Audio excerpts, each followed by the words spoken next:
आंजर्लेची ओळख म्हणजेच कोकणातील श्रद्धास्थानांपैकी एक प्रसिद्ध असं हे कड्यावरच्या गणपतीचं मंदिर। हे मंदिर समुद्राजवळच्या टेकडीवर असून पूर्वाभिमुख आहे। गाभाऱ्यावर असलेल्या नक्षीदार कळसावर अष्टविनायक प्रतिमा आहेत। मंदिराबाहेर पार्किंगची मुबलक जागा उपलब्ध आहे। मंदिरात लहान मुलांना बसण्यासाठी 2 बालहत्ती देखील आहेत। या मंदिराबाबत अशी आख्यायिका सांगितली जाते की पूर्वी हे मंदिर खाली गावात समुद्रकिनारी होतं। समुद्राची पातळी वाढली तसं मंदिर पाण्यात जाऊ लागलं।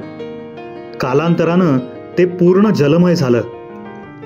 गावातले लोक सांगतात की पूर्ण ओहोटीच्या वेळी या मंदिराचे अवशेष दिसत असत, पण अलीकडच्या काळात आता ते दिसत नाहीत। नंतर सध्या असलेलं हे मंदिर डोंगरावर बांधलं गेलं। 1768 आणि 1990 असा मंदिराचा 2 वेळा जीर्णोद्धार करण्यात आलेला आहे। समुद्रकिनारी असलेल्या जुन्या मंदिराचे काही पाषाण इथे या नवीन मंदिर परिसरात ठेवलेले आहेत। डोंगर कड्यावर असल्याने या मंदिराला कड्यावरचा गणपती म्हणतात। नवीन मंदिरात प्रवेश करताना गणपतीनं पहिलं पाऊल डोंगर माथ्यावर ठेवलं आणि दुसरं थेट मंदिरातच। तेच हे गणपतीचं पहिलं पाऊल।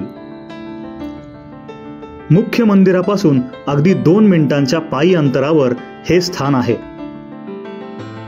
इथून आंजर्ले गाव आणि समुद्राचं सुंदर दर्शन होतं।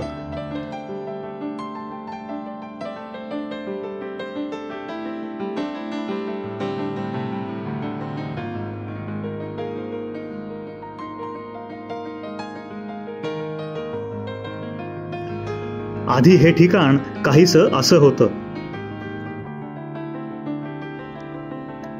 येथे माघ शुद्ध प्रतिपदेपासून माघ शुद्ध पंचमी पर्यंत उत्सव थाटात साजरा केला जातो। मुख्य मंदिरासमोर एक अष्टकोनी तळ देखील आहे।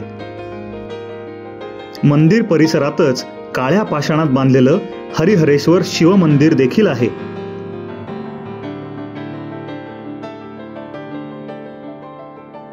अशाच सुंदर ठिकाणांची माहिती घेऊन आपण परत येऊ। तोपर्यंत पुनर्मिलनाय। नवनवीन विषयांसाठी व्हिडिओ नक्की लाईक करा आणि चॅनल सबस्क्राईब करा। बेल आयकॉन दाबून नोटिफिकेशन्स ऑन करा।